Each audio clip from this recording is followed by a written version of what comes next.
ko toli mon ko page jangin ko haalami ko sakkitore nde ɗo hitande woni ko sanji inde o yetti inde go ɗum ko Malik Shahbaz kono lolliri wiyegol Malcom X ngol e hitande wulure 1952 o yaltina ko kasoto wondude sarti ɓawo o yalti e Chicago o yiide o wiyeteɗo Elijah Muhammad ɓe yewti ɗo feƴƴi o suɓa wajotoɗo ɗimmo ko julirde Detroit ɓawno kadi feƴƴi o utti julirde Boston ɓawno kadi feƴƴi o yanyi julirde wonde nden Philadelphia ɓawoni ɗo lebbi ɗiɗi ɓe suɓimo fewjowo ko julirde Harlem ɗum ko e nder New York ɓawno ɓe suɓimo ɗo fewjowo ko arande lawol o moƴƴinani mojobere maɓɓe nden o moƴƴinani journal ji ko ɓe yeeya fiyo mojobere nden nantu inde ɓe fuɗɗi uttude juulirde e nokkeli Bush Amérique ton o fuɗɗi wadde yewtereji fi mojobere maɓɓe nden. There's no such thing as a peaceful revolution. There's no such thing as a bloodless revolution. Those of you who think that you perhaps came here to hear us tell you to turn the other cheek to the brutality of the white man, I say again, you came to the wrong place. We don't teach you to turn the other cheek. We don't teach you to turn the other cheek in the South, and we don't teach you to turn the other cheek in the North. We teach you to obey the law. We teach you to carry yourselves in a respectable way. But at the same time, we teach you that anyone who puts his hand on you, do your best to see that he doesn't put it on anybody else. Non kadi ko neɗɗo wawɗo yewtugol woɓɓe go wi Malcom X ko marɗo darde wawɗo ɓornade e wawɗo konngol e ɗiɗo duuɓi harno woodi cippiroji ɗiɗi wona ɗi cippirede fi ɓale ɓen États-Unis ɗum ko cippiro Nation of Islam gon tawata ko Elijah Muhammad e Malcom X woni cippirde gonɗon cippiro e cippiro Human Rights gon goɗo cippiro ko ardingo ko wiyeteɗo Martin Luther King tawi noon cippiroji ɗin fandude majji on ko fandude wotere kono hiɗi serti no ɗi wona no warrede tawi Nation of Islam kamɓe koɓe faala ɗum ko Malcom X en wonde ɓale ɓen fiyoɓe iwe soñdia portoɓe ɓen koɓe heɓu leydi feerere États-Unis ton hara ko kamɓe tun jeyndi ɓe arta Afrique. My personal political philosophy, black nationalism, which means that the black man should control the politics of his own community and control the politicians who are in his own community.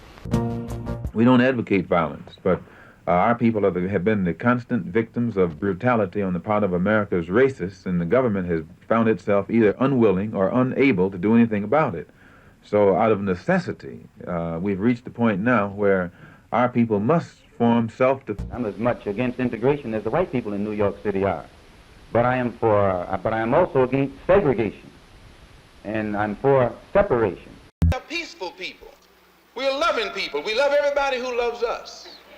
But we don't love anybody who doesn't love us. Kono cippiro Human Rights gon ɗum ko ngo cippiro ngo Martin Luther King woni cippirde wonde ɓale ɓen e portoɓe ɓen koɓe wuuru nokku gotum hara goto toñali oya hara on beno mari haqqe mum on hara nunɗal no tabiti hakkude maɓɓe.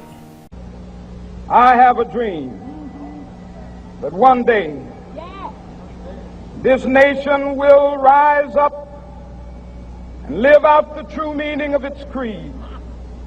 We hold these truths to be self-evident, that all men are created equal.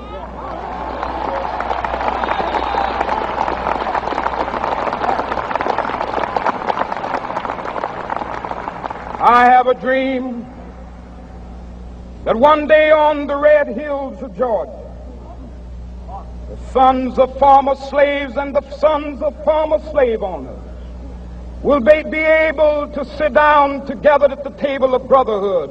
I have a dream that one day, even the state of Mississippi, a state sweltering with the heat of injustice, sweltering with the heat of oppression, will be transformed into an oasis of freedom and justice. I have a dream har Malcom X e hoore mum himo hayfini cippiro Martin Luther King gon o wi cippiro Martin Luther King gon ko cippiro tawata ngo waɗanoma ko gon cippiro ngo Uncle Sam waɗuno waɗo wi ɓaleɓe ala ko portoɓe waɗɓe wotoɓe yetto yoɓe muñño ɓe wurida e portoɓe ko ɗum kanko o wi gonɗon cippiro ngo alda e nafa kala ko portoɓe waɗi ɓe yoɓe yetto hiɓe fota.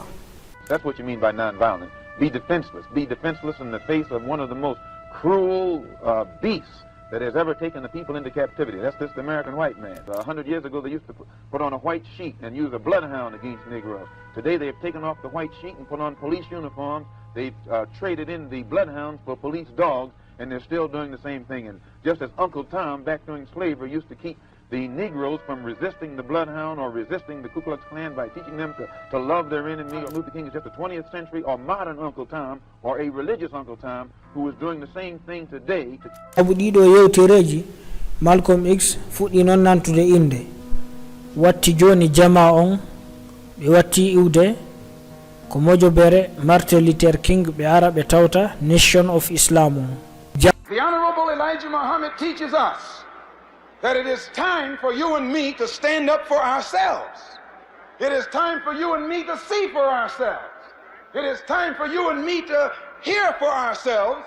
And it is time for you and me to fight for ourselves.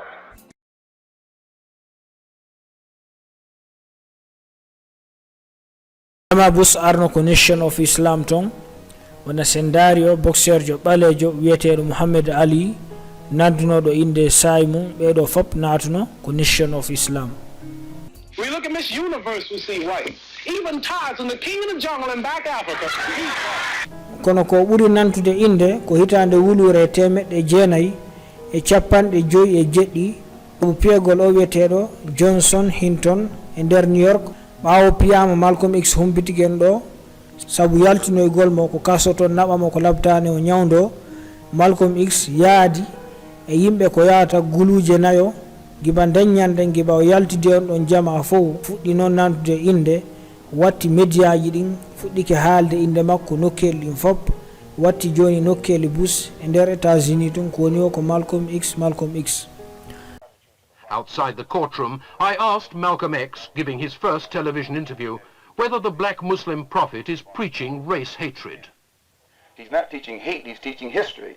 And since the American white man has used his control over the press and over the textbooks and over all forms of media to make it appear that he has done us a favor by bringing us here and enslaving us, then the Honorable Elijah Muhammad has to rewrite history or retell history.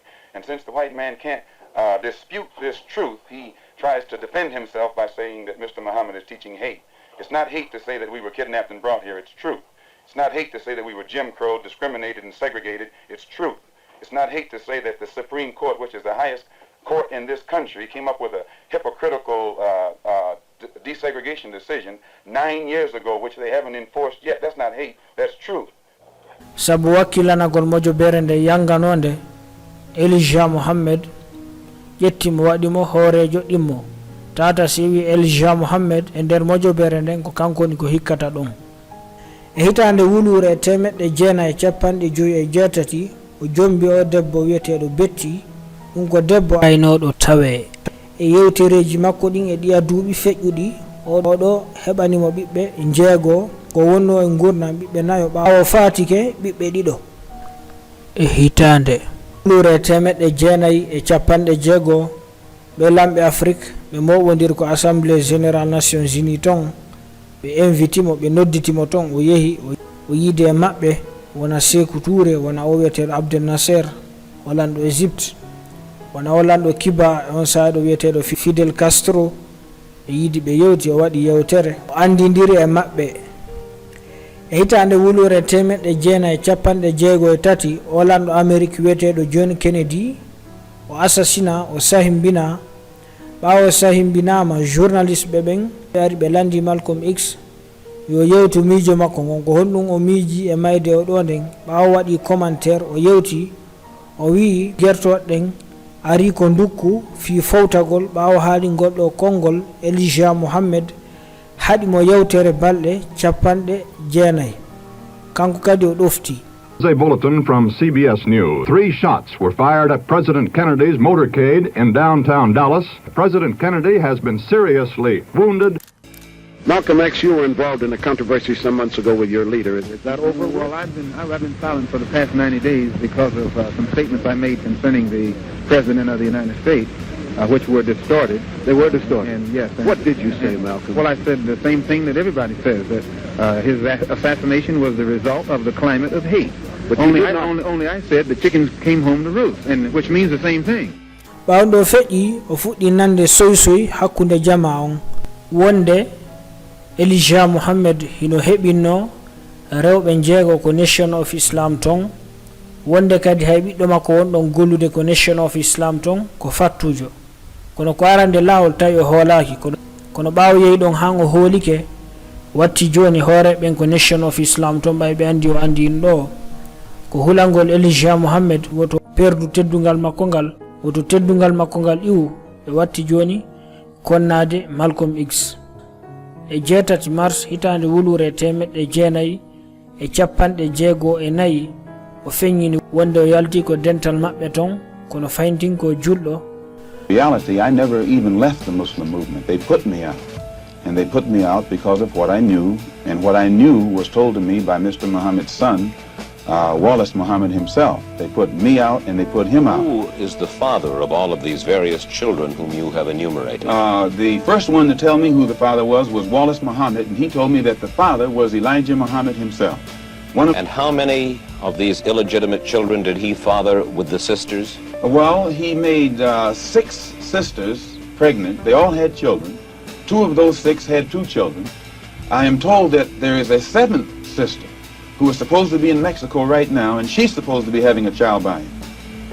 ɓawo yalti ko dental Nation of Islam ton o sinki dente ɗiɗi ɗum ko dental haalaygal fi diina wondude pan-africanisme on wondude e daranagol ɓale ɓen e dental go tata ngal ɗo ngal alda e diina ɗum ko moɓodira ɓale ɓen fop États-Unis o sinki ɗeɗo dente ɗiɗi ɓawo sinki ɗeɗo dente ɗiɗi o yehi o yide Human Rights ɗum ko dental Martin Luther King ngal ɓe yiidi ɓe yewti o waɗi yewtere wonde hari mo faala golludude maɓɓe sabu cippirango ɓe on gon cippirde ko cippiro woto kono Elijah Muhammad haɗimo koye ndeɗo kadi hitande ɓawo yalti ko fedde ton heɓi julɓe wallitiɓe mo faami sunna on ɓawo faami sunna on sayno o fuɗɗi ɗuytitade e yewtereji makko ɗin waɗi joni simo waajade o noddata jama on e waɗugol hare e février nder ndeɗo hitande o anniyani hajju ngun ɓawari makka o prince jo wiyeteɗo Faisal tolnimo jaɓɓimo ko ɓawari makka ɗo o faami islam wonde wona diina leñol wona diina ɓale ɓen tun wona diina portoɓen islam ko diina hawtaka wonde ɓalejo e portojo hino fota ko ɗum ɓawari ɗo o windani hay ɓengu makko ɓatakuru. Never have I witnessed such sincere hospitality and overwhelming spirit of true brotherhood as it is practiced by the people of all colors and races here in the ancient Holy Land, the home of Abraham, Muhammad, and all the other prophets of the Holy Scriptures. For the past week I have been utterly speechless and spellbound by the graciousness I see displayed all around me by people of all colors. Wonde min mi ari makka ɗo portojo toɓe min e ɓandu daneerdum mi ñaami e miran goto mi yari e gubule goto mi waliki e daɗɗudi wotiri islam ko diina ka fof fotata e mum islam wona diina leñol wonde ɓalejo e portojo hino fota ɓawo hay ɓengu makko hendike nduɗo ɓatakuru ɓengu makko haawi ay ɓawo arti États-Unis ɓe landike mo e reportage fi hajju ngun o wi États-Unis fiyo nunɗal tabutu ton wonde États-Unis no duwa natude islam sabu julɗo wiyata hoore mum min komi portojo min komi ɓalejo. On the pilgrimage I had close contact with Muslims whose skin would in America be classified as white, and with Muslims who themselves would be classified as white in America. But these particular Muslims didn't call themselves white. They looked upon themselves as human beings, as part of the human family, and therefore they looked upon all other segments of the human family as part of that same family. Now, they had a different look or a different air or a different attitude than that which is reflected in the attitude of the man in America who calls himself white. So I said that if Islam had done that for them, perhaps if the white man in America would study Islam, perhaps it could do the same thing for him. ɓawo gayni hajju ngun o ari o rewti afrique ɓe inviti mo ko ia ɗum ko union africaine o tawda e yewtere maɓɓe nden ona yiide o lanɗo égypte wiyeteɗo abdel nasser o yiide o lanɗo ghana on saeɗo wiyeteɗo kwame nkrumah o yiide o wiyeteɗo bembela ɗum ko lanɗon algérie on sae ɗon o yehi leyɗe bus afrique ɓe waɗi yewtereji ko artata o rewi france o rewi kadi ko université oxford ɗum ko angleterre o waɗi yewtere. You take up arms, you'll end it. But if you sit around and wait for the one who's in power to make up his mind that he should end it, you'll be waiting a long time. And in my opinion, the young generation of whites, blacks, browns, whatever else there is, you're living at a time of extremism, a time of revolution, a time when there's got to be a change. ɓawo arti états-unis waɗi mo reportage o yewti peeji ɗin ton ɓawo faami islam on o waɗi reportage ji bush. We will work with any groups, organizations, or leaders in any way, as long as it's genuinely designed to get results. I think what a lot of people are interested in, Malcolm, is whether this experience has made you feel that your feelings have changed, that the animosity you have expressed in the past toward all whites. There's one thing that I want to make clear. No matter how much respect, no matter how much recognition whites show toward me, as far as I'm concerned, as long as that same respect and recognition is not shown toward every one of our people in this country, it doesn't exist for me.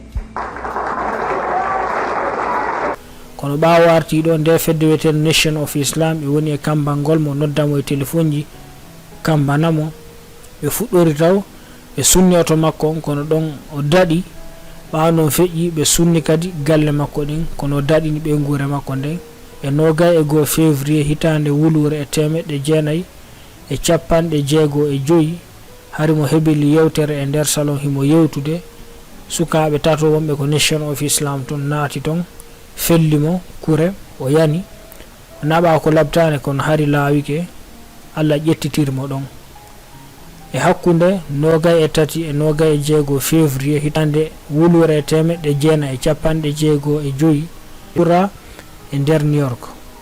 Farewell to one of its brightest hopes, extinguished now and gone from us forever. Many will ask what Harlem finds to honor in this stormy, controversial, and bold young captain.